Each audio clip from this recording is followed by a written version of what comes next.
Donald Trump said he would meet with Russia's Vladimir Putin next Friday in Alaska to try and secure a deal to end the war in Ukraine. Earlier, he also suggested a peace deal between the two countries could include some swapping of territories.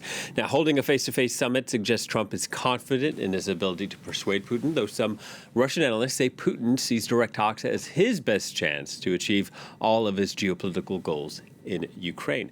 The Ukrainian president has responded. Here's Volodymyr Zelensky on the prospect of ceding territory to Russia. Ukrainians will not give their land to the occupier.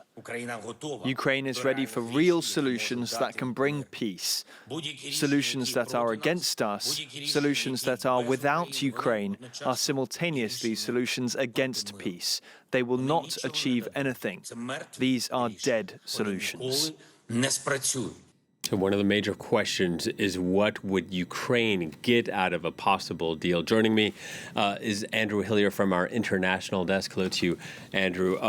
One of the things we should discuss about at the outset here, I think, is what's on the table at this eventual summit.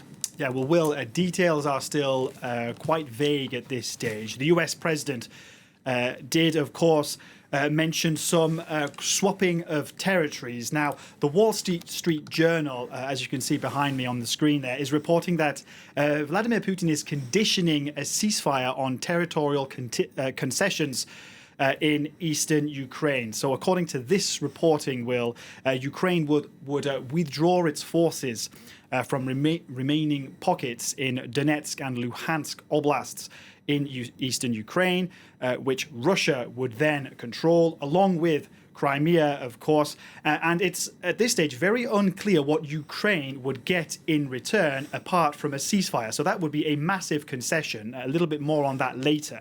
The other question mark is what would happen to the regions of Kherson and Zaporizhia. Of course, as you can see on a map that I'm about to show you, that is where there is a very significant presence of Russian forces as well. So the question is, would the front lines be frozen there? Would Russian troops, for example, be withdrawn from those two oblasts, Kherson and Zaporizhia, in exchange for Donetsk and Luhansk? And then going beyond that, Will, there's also the question of security guarantees. Nothing at this stage known about what kind of security guarantees may be offered to Ukraine to stave off a possible Russian attack further down the line. If we talk about Donetsk Oblast as well, now if Ukraine were to concede that, that would be a massive concession. And we don't know, again, what Ukraine would get in exchange for that, because this is where Ukraine's so-called fortress belt is located. This is made up of large towns and cities, including Slovyansk and Kramatorsk. And Russia has spent, Will, 11 years trying to capture this belt. Ukraine, on the other hand, has poured money into reinforcing its defensive lines there, into reinforcing defensive infrastructure there. And most military analysts estimate that it would take Russia, even at this stage, several years to capture the fortress belt at a huge cost to Russian lives and money. So it's clear what Vladimir Putin would get out of a potential deal. Do you think he's really interested in peace?